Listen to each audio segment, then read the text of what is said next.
I met this lady on Facebook. She knows my Momo password. She knows my phone's password. Hey, I was in love, just sorry. like any other person. The phone that I got, there were chats from 3 different guys. He once told the guy, I'm her brother. I couldn't eat, sleep.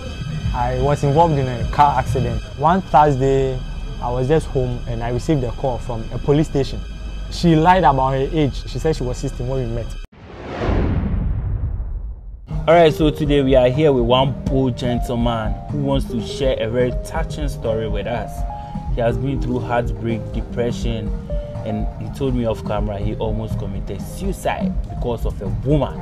Today we have our brother here, Christian, to share a story with us. Christian, let me ask you, why do you want to do this? You're a man and you want to tell us or the whole world what a woman did to you. Why are you doing this? Well, first of all, in Africa, or let me say in Ghana, there's this perception that as a man, you are not supposed to feel pain or show any form of weakness. But we are men, we bleed, and we all have our weaknesses.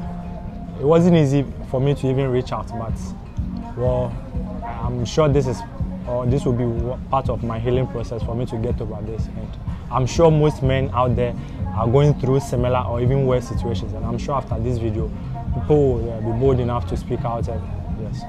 We are come to talk about a girl who did something really painful to you. How did you meet this girl? Can you tell us about you yourself, the girl, and your relationship at the start? Yes, my name is Christian, and okay. Yes, I have a child. I have a baby mama. Oh wow! Yes, and I met this lady on Facebook. Yes, it was a normal casual chat, and later developed into something else. And yes, I even realized we were all from the same hometown, and our house weren't even that distant. Yes, so that was how we met. So when you met the lady, you claim you have a baby mama. My baby mama and I, after giving birth, stayed for I think 2 years before breaking up, and it even took me a while before I entered into a new relationship with this lady. Okay, so whilst you were with your baby mama, did you know that girl? No, not did you know her? No. Okay, so you left your baby mama for her? Later? Somehow, later, yes. Okay, why did you leave your baby mama knowing she has your child and you been with her for some time? Why did you leave her for that particular girl? Well, just like any other relationship, we had issues, and I'm sure we were both quite young, and there was a way we could have settled it, but we both decided and ended things. So yes, it wasn't because of the lady. We broke up for a while before I entered into a different relationship. All right, so coming to the girl, the reason why we are here, the girl you left your baby mama for. Before we get into it, guys, this is sponsored by Puma Cola. Chalunum Puma, why? Because the questions I'll come to ask you. Puma Cola, the best cola drink in the country right now. If you go to any supermarket, shopping mall, or you want to eat your burger, your pizza, anything you want to enjoy, get Puma, because it's about to get hot, you understand? So to the main reason why we are here, the lady, can you tell us some of the things you did for this lady out of your heart that will even get people surprised? Can you tell us some? Yes, I did a lot for this lady. I remember when she was in school, anytime she's about to leave for school, yes, provisions, yes, and I even had a friend who was a taxi driver, and anytime she went to school or she's coming back from school, the car goes to the school to pick her up. Yes, there was a time, anytime she needs to even visit the hospital, yeah, I'll just call a driver to go pick her up to the school. At a point in school, I even had to take an extra classes teacher because she was having problem in a certain subject. Yes, and with her family, her senior brother happens to be a man of God. So when he was building his church, yes, macho man, I had to assist in building, like mixing mortar, cabinet blocks. Yes. You were not paid for that, all for love? No, I was. You should have body fine, so you carry cement bags and things. Yes, and for that, prior to that, I'd recently gotten her a phone. Me myself, I was using a young phone, and there were instances where, according to her siblings, had to even make fun of her that she's in a relationship and she's not having a smartphone. So, as in a relationship where the boyfriend is not it's buying not, smartphone. yes. So because of that pressure, you had to get a smartphone. I need to, yeah, I had to. And you will use a yam. Yes, because of the nature of my work, yam even saved me best. So yeah. I got her a phone, and the phone that I even got her was on high purchase. It wasn't like it was paid in cash. And she knew, like, she even knew the amount that the phone costed. Like, she even knew who sold me that phone and everything. There was a time, whilst his senior brother was building the church, he needed help with some money to get some, yes. And I was the person he could reach out to. And I did it, yes, all in the name of love. Yes. There's a whole lot. There was I remember once I had to even lie to my boss. I wasn't feeling well just to make sure I accompany her for a checkup appointment at the hospital. Yes. What about the financial side? With the financial aspects, with her education, yes, I really assisted. I remember after school, she wanted to go to a certain school in Ghana, which I can't disclose the name, but I had to even take her to the school to purchase the forms for her and all that. Yes. Then you were behaving like being her father and not her boyfriend, because all the things you are talking about is father responsibilities. Yes, I know very much. Yeah. So you knew you were performing the role of a father? Yes. Wow. And all was out of love, because you know. So with all these things you were doing for her, how did her family see you, and were they appreciative enough? Yes, for some time they were very much appreciative. Yes, yes. I remember there were a couple of times her family members, some of them will call to check up on me. Yes, and all that. Yes. So when did the family ever turn against you at a point? Yes, they did. They did. Yes. We'll come there. So let me ask you, you doing all these things for the lady, what did she also do for you? Things you remember, you think this lady did this for me? This same lady you are talking about? Honestly, I'm not sure I can recall anything she did for me. Like, wow. If she ever did anything, maybe her responsibility as a girlfriend, but anything financially, no. I can't pinpoint to this thing. Wow. So, at what point did you notice red flags in this girl? Sharkboy, for the red flags, I noticed a whole lot. We are ready to listen to everything. Give us all the red flags. Yes, so he once told a guy I'm her brother. Really? How did that happen? I was taking her out to the mall to do some shopping. So she got there earlier before me. So a guy approached her, and I was on my way coming. So the guy saw me, and she had to tell the guy to take her number and leave off because I'm her brother and I might not take it cool and all that. Yes, and there was also a time where, out of the blue. So when she told the guy that, you heard it? No. Later so how did you know you were being called a brother? Later on, yes. There was a time she came to my place and there was this random guy calling at very odd hours, and I managed to answer the phone. And the guy was like, only the brother walk as one. Only the brother walk as one. Yes, and there was also a time out of the blue, a friend of mine who is a minister, like a song minister at a church, called me that her friend who is a prophet or a junior pastor, let me say junior, wanted to talk to me. And the guy just asked me like, have I received any message from my girlfriend concerning what he told her?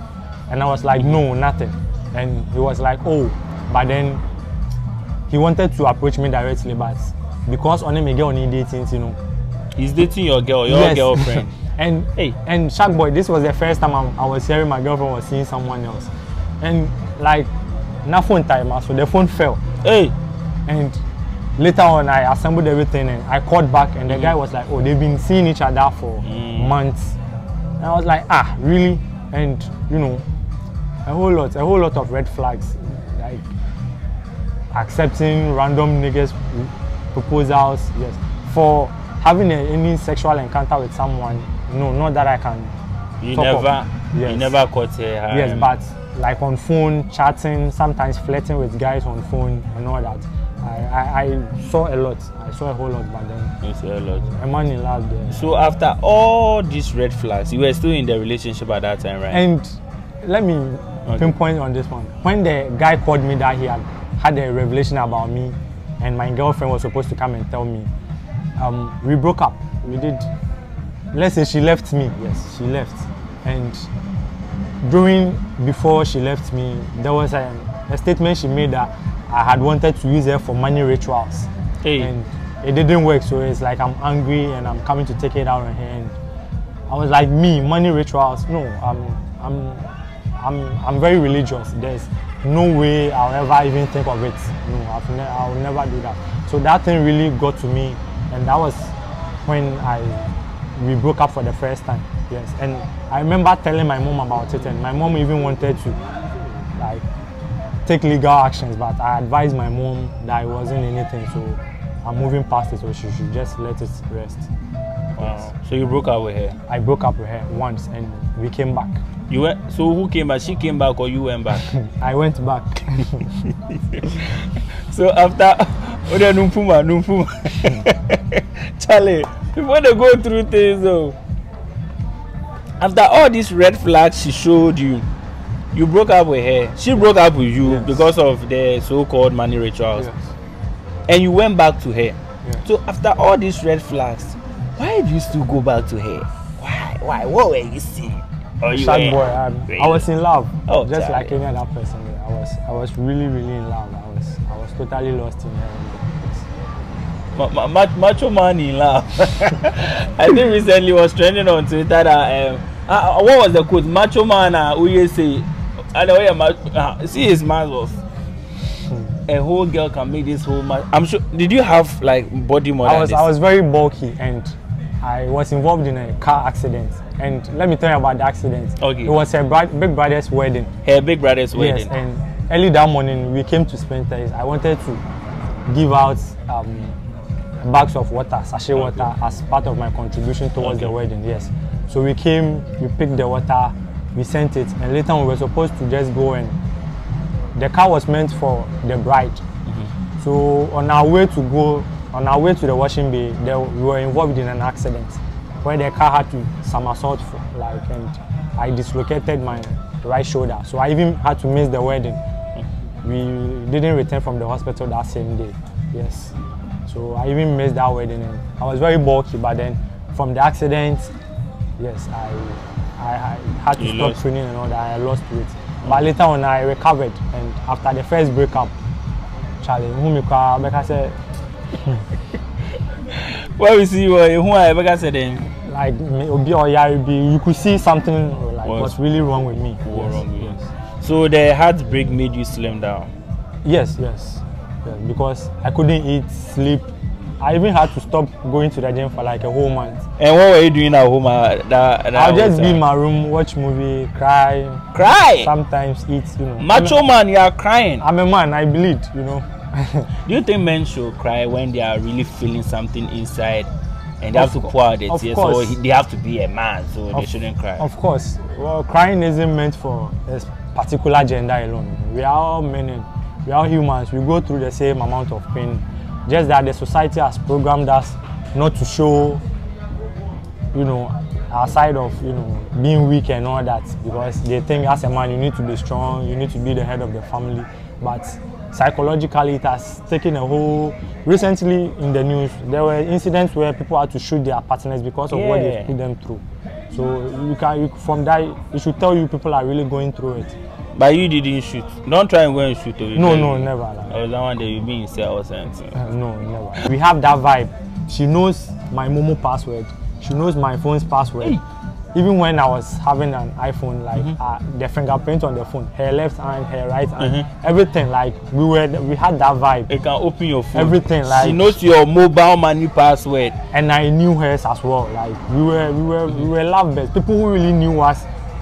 Some people can't even believe like it's over, because like we were talk of town. People there was a time she was working in town and she was on phone, and someone was like, "Who are you talking to?" They were like, why? It was like, if it's not, in my hometown, they mostly call me chairman. They were like, if it's not chairman there, we will tell him. Chairman! Why are chairman boys? Your heart been broken like that? There was a chairman guy on my channel. He came for loyalty test, and they didn't mention his name.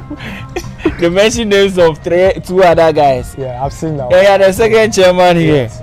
Okay, so when you were talking, you talked about police station something. I was like, we'll come to that.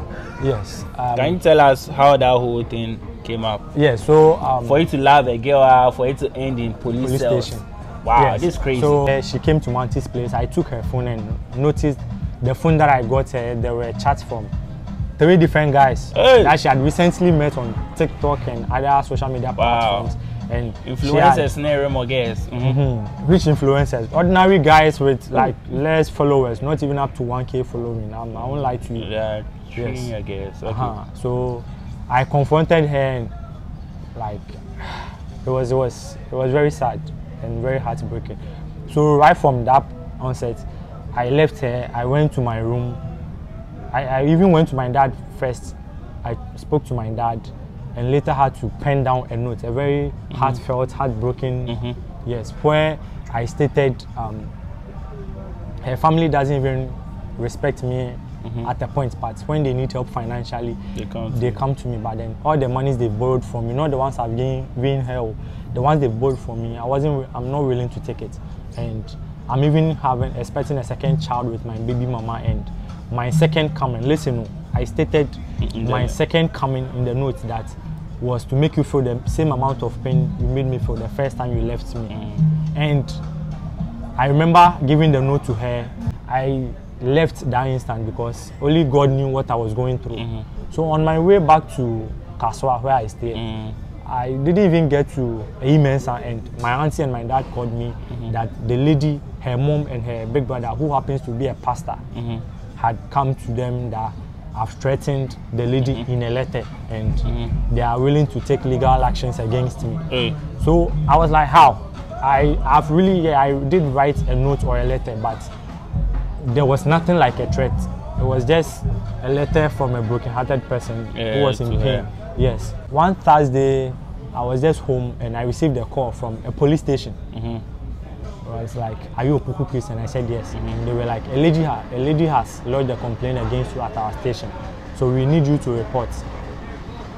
I asked the name of the lady, and they told me, and I knew, yes, it was because of the letter I wrote. I called my dad and my mom. I informed my family as well. So we all went to the police station. Yes. And Sharkboy, when we went when we got there, when we got there, first of all, I know people have been going through this, but I went to the police station, and I had an idea on what had been reported against me. I requested to read the complaint. The police refused to show it to me, and they were trying to bully me verbally, up and down, like and then and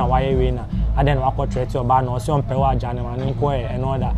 So they later told us to wait, and the CID came, called us in, questioned us. Later, the issue was transferred to the chief inspector. Ordinary one letter. I was even requesting for the copy of the letter because, for all I know, maybe they were having a photocopy.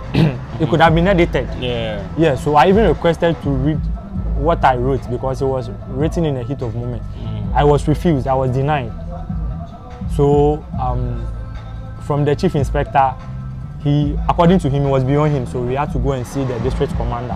One letter from charge office. One letter that was without threats. Threats was. But he reported. I went to Kantabak, CID, chief inspector, now to district commander. We went there, and this lady she lied about her age, the age that she was when we met. And the age that she mentioned, she said she was 16 when we met, but she was actually 17. Yes. And prior to everything, we've been together for 3 years. I never touched her until early this year. So you touched her after 18? After 18, after she was even done with SHS. Yes. So according to the commander, the district commander, upon reading the letter, he questioned us, and according to him, there was no threat in the letter. But if the family feels they still has a case, they can take it to court. But according to him, he can only dismiss the issue. So, but the commander advised me to give back the phone to the lady and pay off the balance to her. So I agreed, and then right in front of them, I gave the phone to the lady, and right in front of everyone, the lady just dialed in the phone's code. And I overheard a conversation from the inspector that I'll show you them who code because the man will be. So meaning for the two of them, they are really cool. So when we were leaving the police station, the lady approached me and told me, according to her, she wasn't really willing to go even to the police station or take any action, but her mom and her senior brother and other members of the family decided to push yes, after all what you've done for that family. Yes. Wow. So because of love, this is what our brother has gone through to end up in the police station after all the good things he did for the girl. I don't even know what to say. Let me ask you this. You are not with the girl now, right? No. Are you over here? I'm getting there, honestly. I won't lie. You are getting there. Getting there. It's a gradual process. So if she came back right now, would you accept her back? I'd rather swim from here to Australia, I swear. No, I've had enough, and I've had enough. I've been through a lot. Things this lady has put me through, no, there's no way I'm taking it back. No. Wow. Yes. This is a very sad, emotional, touching story. To fall in love and end up in the police station. I think people fall in love and end up in Paris and Italy and Dubai to go and chill, but you end up in police station. What kind of love is that? People are watching you. Yes. You did this video for people to hear your story and pick something from it. Guys are watching. If you have to tell guys something, or anyone you also want to send a message out to the person, they are listening to you. Okay, so first of all, I can't say much, you know. It's hard to advise a man who is in love. I've been there, so I know what I'm talking of. Yeah. But if you are in a relationship and at least two or three people from your family, let's say your mom, auntie, sister, wants you that, oh, this person, we don't really see a future with this person, so if possible, make sure things end before it gets worse. You should listen, because one relationship, my mom told me, even my granny, after our first breakup, had to tell me, she once saw us together with a lady and she told me I should leave her, whatever I did for it in the past. If I'm to hold on to things, it might get worse, so I should leave her end. I didn't listen. Yes, so as a guy out there, I know most of you are going through the same thing, or even worse than this, so yes, you need to be careful. There are no people, they are there, always. An advice from a bro to you. I would like to use this opportunity, Sharkboy, to apologize to my baby mama and her family. Okay, that's cute. Yeah, because I remember, even though I was with the lady, she still held me down a couple of times. Yeah, there were times she came through for me when I needed help. I won't lie to you, and I even wish I could turn back time and, you know, pretend like nothing of this ever happened. But everything, her family, everything, they were all cool with me, even though they knew I was with someone. And yes, I know she's carrying my second child again, and I'd like to use this opportunity to say sorry. Sorry to her. I'm willing to, you know, take steps, make sure this works again and build this family. Yes. Oh, I'm crying. Oh. This is very touching. Christian, make sure you don't go back to her. No, never. I won't. You say you go take what? Oh, I will take swim from Ghana to Australia. That's it, bro. Thank you very much for coming.